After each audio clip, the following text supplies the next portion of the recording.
Hi friends, welcome to our channel. ఎలా ఉన్నారు? అందరూ బాగున్నారా? సో నేను కూడా చాలా బాగున్నానండి. సో నేను ఏం చేశాను ఏంటి ఈరోజు వర్క్స్ అన్నీ కూడా డిస్కస్ చేసుకుంటూ చాలా నా కిచెన్ రొటీన్లో నేను చేసిన రెసిపీస్, అలాగే డిన్నర్ రొటీన్లో ఏం చేశాను అన్నీ కూడా వర్క్స్ మీతో షేర్ చేస్తాను.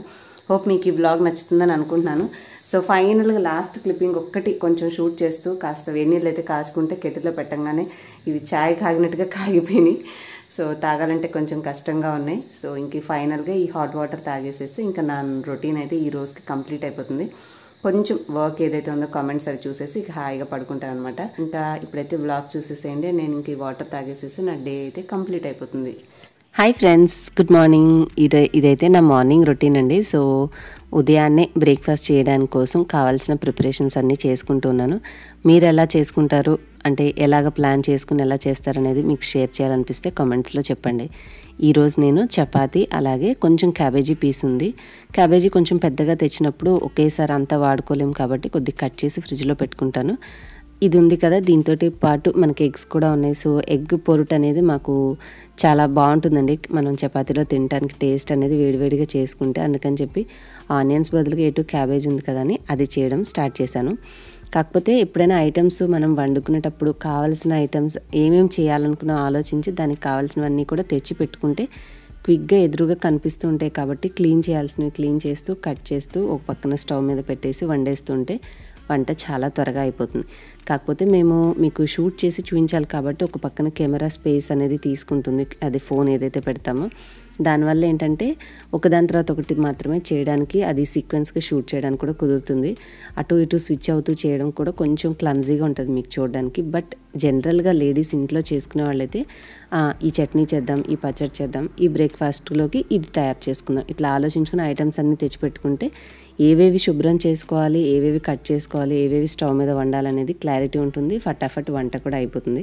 సో నేనైతే అట్లాగే ఫాలో చేస్తాను. అందుకోసం అనేసి ముందు క్యాబేజీని తురుముకుంటున్నాను. ఇది ఇంతకు ముందు నేను వాడిన దానికంటే కూడా కొంచెం పెద్దదండి. కాకపోతే ఎక్కువ క్వాంటిటీ పట్టడం వల్ల అదంతా అవ్వడం కోసం మనం కొంచెం ఎక్కువసేపు చేస్తాం కదా, అలాగా పుల్ చేసినప్పుడు ఏమవుతుందంటే అది కొంచెం మరీ చిన్నగా అయిపోతాయి అడుగువి. కానీ ఇట్లా గుడ్డు పొరుటు కానీ ఆమ్లెట్స్కి కానీ క్యాబేజీ అయినా, ఉల్లిపాయ అయినా, టమాటా అయినా, క్యారెట్ అయినా, ఈవెన్ బీట్రూట్ అయినా సరే ఫైన్గా చాప్ చేసుకోవాలి చిన్న ముక్కలు కంటే ఇది చాలా బాగా పనిచేస్తుంది. మీకు కావాలంటే నేను లింక్ డిస్క్రిప్షన్లో ఇస్తాను, మీరు ఆ లింక్తో పర్చేస్ చేసుకోండి. అండ్ ఇంకా తర్వాత నేను స్టవ్ మీద బాండి పెట్టేసి కొద్దిగా ఆయిల్ వేసాను.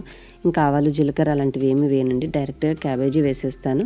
కావాలంటే నూనె మనము కాగంగానే కొంచెం పసుపు వేసేసి పసుపులోనే ఈ ముక్కల్ని కలిపేస్తే మంచిగా ఆయిల్ కలుస్తుంది. బట్ ఇట్లా కూడా వేసుకోవచ్చు, ఎందుకంటే ఇదేం మనం ఇంకా వాటర్ అట్లా ఏం పోయాం కదా, ఫ్రైయే కాబట్టి కొంచెం తేలిగ్గా మగ్గిన తర్వాత అయినా సరే చివరిలో పసుపు వేసుకోవచ్చు, మన చాయిస్. కుకింగ్ అనేది చాలా రకాలుగా చేసుకోవచ్చు కదా. సో ఇప్పుడైతే నేను కొంచెం సేపు కదిపేసేసి మగ్గిన తర్వాత కాస్త సరిపడా పసుపు వేసేసాను. ఒకసారి కలిపి మూత పెట్టేసేసుకుంటే మనకి ఇది చిన్నగా మగ్గుతూ ఉంటుంది. ఈ లోపల నేను బ్రేక్ఫాస్ట్లో చపాతీకి చేయాల్సిన పిండి కూడా కలపాలన్నమాట. సో ఎగ్స్ ఉన్నాయి కదా, ఎప్పుడు ఏంటంటే ఎగ్స్ అట్లాగా పైన వేసేసి కలిపేసేస్తే ఆ గరిటంతా కూడా గుడ్డులు అంతా అంటేసి కొంచెం చికాగా అనిపిస్తే, అట్లాగంటే కాస్త కొత్తగా చేయాలి అని అనిపించి కొద్దిగా ఆ క్యాబేజ్ అంతా కూడా పక్కకు జరిపేసి మధ్యలో హోల్ పెట్టాను అనమాట. ఇలా చేసి ఎగ్స్ పెడితే అవి కాస్త ఉడుకుతాయి కదండి, మరి అంటుకుపోకుండా నేను కొంచెం నూనె వేసాను, స్టిక్ అవ్వకుండా ఉంటుందని. అప్పుడప్పుడు ఇలాంటి చిన్న ట్రయల్స్ వేస్తూ ఉంటే మన వంట కూడా ఇంప్రూవ్ అవుతుంది. కొత్త ఐడియాలు వస్తూ ఉంటాయి.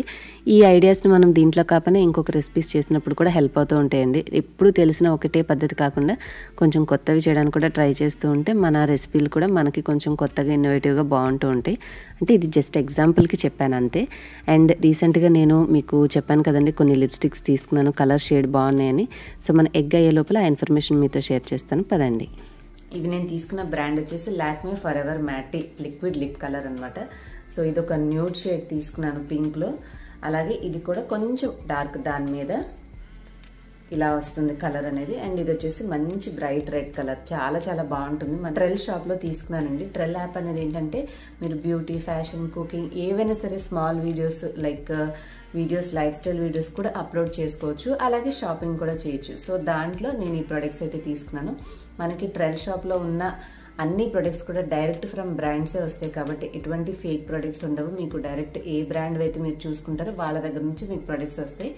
అండ్ మీకు స్క్రీన్ మీద చూపిస్తున్నాను కదా, ఫ్రీ షిప్పింగ్ ఉంటుంది. అలాగే నేను చూపించేటటువంటి ప్రోడక్ట్ లింక్స్ మీరు కొనుక్కునేటప్పుడు నేను మీకు స్క్రీన్ మీద చూపించే నా కోడ్ ఉంటుంది, అది కనుక అప్లై చేస్తే ప్రోడక్ట్ కాస్ట్ మీద మీకు 20% డిస్కౌంట్ అయితే వస్తుంది. సో ఇప్పుడు ఈ ప్రోడక్ట్ నేను జస్ట్ మీకు ఒక సైడ్ ఒక స్క్రీన్ చూపిస్తాను. నేను ఈ ప్రోడక్ట్ యొక్క కోడ్ అంటే లింక్ మీకు ఇస్తాను కదా, అది క్లిక్ చేయండి. మీకు ఈ విధంగా ప్రోడక్ట్ ఓపెన్ అవుతుంది. ఓపెన్ అయిన తర్వాత మీకు యాడ్ టు కార్ట్ అన్న తర్వాత మీరు పేమెంట్ ప్రాసెస్కి వెళ్ళేటప్పుడు కింద కూపన్ కోడ్ అని అడుగుతుంది. సో ఆ కూపన్ కోడ్ ప్లేస్లో మీకు స్క్రీన్ మీద చూపించే ఈ కోడ్ని కనుక మీరు ఎంటర్ చేసి నెక్స్ట్ స్టెప్కి వెళ్తే మీకు 20% డిస్కౌంట్ వచ్చిన తర్వాత ప్రైస్ అనేది చూపిస్తుంది షాప్. ట్రెల్ షాప్లో నేను తీసుకున్నటువంటి ఈ Lakme forever matte liquid lip colour lipsticks అనేవి ఒరిజినల్ ఎంఆర్పి 295 రూపీస్ ఉందండి. సో నేను మీకు నా కూపన్ కోడ్ ఇచ్చాను కదా, మీకు స్క్రీన్ మీద కూడా చూపిస్తున్నాను. ఈ కూపన్ కోడ్ అప్లై చేసుకుంటే మీకు కేవలం 200 రూపీస్కే వస్తుంది. నేను లిప్స్ మీద పెట్టుకున్న కలర్ అయితే ఇదండి. ఆల్రెడీ నేను షాపింగ్కి వెళ్ళి వచ్చిన తర్వాత షూట్ చేసే క్లిప్పింగ్ ఇది.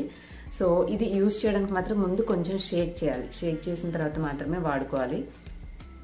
ఇలా ఉంటుంది, బ్రైట్ రెడ్ కలర్ అనమాట. మీకు అప్లై చేసుకున్నా కూడా వితిన్ సెకండ్స్లో డ్రై అయిపోతుంది. ఇంకా మీకు ఎటువంటి డిస్కంఫర్ట్ కూడా మీరు ఫీల్ అవ్వరు. జస్ట్ ఈ అప్లికేటర్ కూడా చాలా కన్వీనియంట్గా ఉంటుందండి. స్మూత్గా మీరు అలా అప్లై చేసుకొని ఇట్లా మనం ట్యాప్ చేసిన ఒక 2 సెకండ్స్కే అది చక్కగా లిప్స్ మీద డ్రై అయిపోతుంది.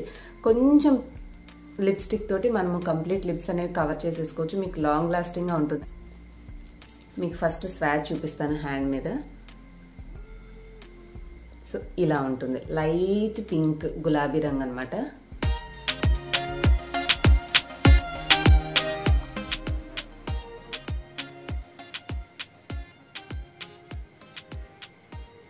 న్యూడ్ షేడ్స్ ఇష్టపడే వాళ్ళు, లైట్గా ఉండాలి, అసలు ఉండి లేనట్టుగా మనకి జస్ట్ న్యాచురల్ పింక్గా కనిపించాలి, అంత బ్రైట్గా ఉండొద్దు అనుకునే వాళ్ళు ఈ షేడ్ తీసుకోవచ్చు. ఇది షేడ్ నెంబర్ వచ్చేసి 27 న్యూడ్ HUE అని ఉంది. ఇందాక నేను చెప్పినటువంటి షేడ్ వచ్చేసి 04 క్రిమ్సన్ రోజ్ అని చెప్పేసి ఉంది. ఇందాక చూపించింది మనకి రెడ్ కార్పెట్ 01, చాలా కొంచెం క్వాంటిటీ. అండ్ మీకు కలర్ చూసారు కదా, ఎర్రటి కుంకుమ పువ్వు, అదే ఎర్రటి కలర్లో ఉంది. ఫంక్షన్స్కి మీరు మంచిగా లైటింగ్ ఉన్న ఫంక్షన్స్ అట్లాగే అటెండ్ చేసేటప్పుడు ఫొటోస్ క్లిక్ చేయడానికి మీకు బ్రైట్గా ఫేస్ పడాలి అంటే ఈ కలర్ షేడ్స్ అయితే మీకు డ్రెస్కి మీ ఫేస్కి కూడా మంచి లుక్ తీసుకొస్తాయి. మేకప్ కొంచెం డల్ అయినా కూడా మీకు లిప్స్టిక్ అనేది బ్రైట్ కలర్ ఉంటే ఫేస్ అనేది బాగా ఎలివేట్ అవుతుంది. సో ఇప్పుడు చూసారు కదా, ఇంతకుముందు లిప్స్టిక్ లేనప్పుడు ఫేస్ ఎట్లా ఉంది, లిప్స్టిక్ పెట్టగానే ఫేస్ ఎలా బ్రైట్గా అనిపిస్తుందో. సో ఇవండి ట్రెల్ షాప్లో నేను తీసుకున్నటువంటి 3 లిప్స్టిక్స్. ఈ 3 లిప్స్టిక్స్ కలిపి నేను కాంబో సెట్గా తీసుకున్నానండి. మీరు కావాలంటే ఇండివిజువల్గా కూడా ఒక్కొక్క లిప్స్టిక్ అనేది పర్చేస్ చేయొచ్చు. సో వీటిలో మీకు ఏమైనా నచ్చితే తీసుకోవాలంటే డిస్క్రిప్షన్ పార్ట్ చెక్ చేయండి. అలాగే నా కూపన్ కోడ్ యూస్ చేయడం మాత్రం మర్చిపోద్దు, మీకు అడిషనల్ 20% డిస్కౌంట్ వస్తుంది. ఈ రోజు మన బ్లాగ్ అయితే కంటిన్యూ చేద్దాం పదండి. సో కూర అవుతూ ఉండే లోపల నేను ఇటు పక్కన చపాతీ పిండి కూడా కలిపేస్తున్నాను. మనము కొంచెం ఆయిల్ కనుక పిండి కలుపుకున్న తర్వాత వేసుకుంటే అప్పటికప్పుడు చేసుకున్నా కూడా చపాతీలు మెత్తగా ఉంటాయండి. సో రెగ్యులర్గా చేస్తూ ఉంటాను కాబట్టి ఇది నాకు బోరింగ్ అనిపించదు. కానీ అలవాటు లేని వాళ్ళకి, ఇడ్లీ దోశ అలవాటైన వాళ్ళకి ఈ చపాతీ చేయాలంటే ఒక టైం టేకింగ్ ప్రాసెస్లో ఉంటుంది. అబ్బా పిండి కలపాలి, వాటిని బాల్స్ చేయాలి, మళ్ళీ అంతా రుద్దాలి, కాల్చాలి అన్నట్టుగా కొంచెం ఎక్కువ పనిగా అనిపిస్తుంది. కానీ టేస్ట్ ఇది కొంచెం వర్షాకాలం చలికాలం ఉన్నప్పుడు రెగ్యులర్ రొటీన్ టిఫిన్స్ కంటే నాకు చపాతీని ఎక్కువగా ప్రిఫర్ చేస్తానండి. మా ఇంట్లో అందరికీ ఇష్టం, ఇబ్బంది ఏం లేదు. నేను రోజు చేసినా కూడా హ్యాపీగా ఎంజాయ్ చేస్తారు. సో మన కర్రీ కూడా చూసారు కదా, బాగా కలిసిపోయింది. స్పూన్ ఎందుకు పెట్టానో మీకు కూడా చెప్తాను. నార్మల్గా ఏంటంటే మనం గరిటె నేను ఎప్పుడైనా పెట్టినప్పుడు ఆ కొంచెం తడితడిగా ఉన్న గుడ్డంతా కూడా గరిటె ఉండేసి ఆ కూర అయిపోయిన తర్వాత చూడడానికి అంత మంచిగా అనిపించదు. ఆ గరిటెని చూడడానికి అదంతా అతుక్కుపోయి తెల్ల తెల్లగా ప్యాచులుగా ఉంటుంది. అలా కాకుండా ఆ కొంచెం గుడ్డు ఉడికి గట్టిపడేంత వరకు మనం కొద్దిగా ఫోర్క్ లాంటి స్పూన్ వాడుకుని అది పక్కన వేసేసామంటే కూర అంతా కూడా కొంచెం గట్టిపడిన తర్వాత ఈజీగా ఉంటుంది. తర్వాత మనం గరిటె అనేది ఉపయోగించుకుంటే ఇంకా ఇబ్బంది ఉండదు. సో ఫైనల్గా నేను ఆల్రెడీ ఉప్పు పసుపు ఇందాక వేసేసి మనము మగ్గించుకున్నాం కాబట్టి గుడ్డంతా కూడా కలిసిపోయాక ఇప్పుడు నేను గరిటె యూజ్ చేస్తున్నాను. ఇంతకుముందు పెట్టేదానికన్నా కలిపిన తర్వాత దాన్ని అలా సైడ్కి పెడితే అది చూడడానికి అప్పటికప్పుడు చేతులతో కడిగామనుకోండి స్మెల్ వచ్చేస్తుంది. అలా పెడితే నాకు చికాగ్గా అనిపిస్తుంది చూడడానికి. దాన్ని గీరి మళ్ళీ అందులో వేయాలన్నా కూడా ఇంట్రెస్ట్ ఉండదు. సో ఇప్పుడు హ్యాపీగా ఉడికిపోయింది కదా, మామూలు గరిటె పెట్టేసేసాను. కొంచెం ఆవిరి పట్టేసింది అక్కడ వండుతూ ఉన్నా కదా, అందుకే మీకు కెమెరా సరిగ్గా కనిపించట్లేదు. కర్రీ చక్కగా రెడీ అయిపోయింది. కారం వేసాం కాబట్టి మూత పెట్టేసి ఒక్క 2 నిమిషాలు అలా ఉంచేసామంటే చక్కగా రెడీ అయిపోతుంది. తర్వాత స్టవ్ అనేది నేను సైడ్కి పెట్టేసేసాను. ఇంకా ఇప్పుడు చపాతీలు మనకి ఈ ప్రాసెస్ అయ్యే లోపలే పిండి అనేది కొంచెం నానుతుంది కదా, ఒక 10-15 నిమిషాలు. సో ఇంకా నేను చేసేసుకోవడం మొదలు పెట్టేశాను. ఇంకా ఫైనల్గా కర్రీ పార్ట్ అయిపోతే అమ్మయ్య ఒక పెద్ద పని అయిపోయినట్టుగా అనిపించింది. ఇక చపాతీలు రుద్దుకుంటూ పక్కన సైమిల్టేనియస్గా బాండి పెట్టి కాల్ చేస్తూ ఉంటాను. ఇదేం పెద్ద టైం టేకింగ్ ఏమి ఉండదులేండి. సో ఈ ప్రాసెస్ చేసుకుంటూ మీకు ఒక మంచి విషయం షేర్ చేస్తాను. అదేంటంటే అబ్దుల్ కలాం గారు చెప్పిన ఒక మంచి 3 లైఫ్ రూల్స్ అనమాట.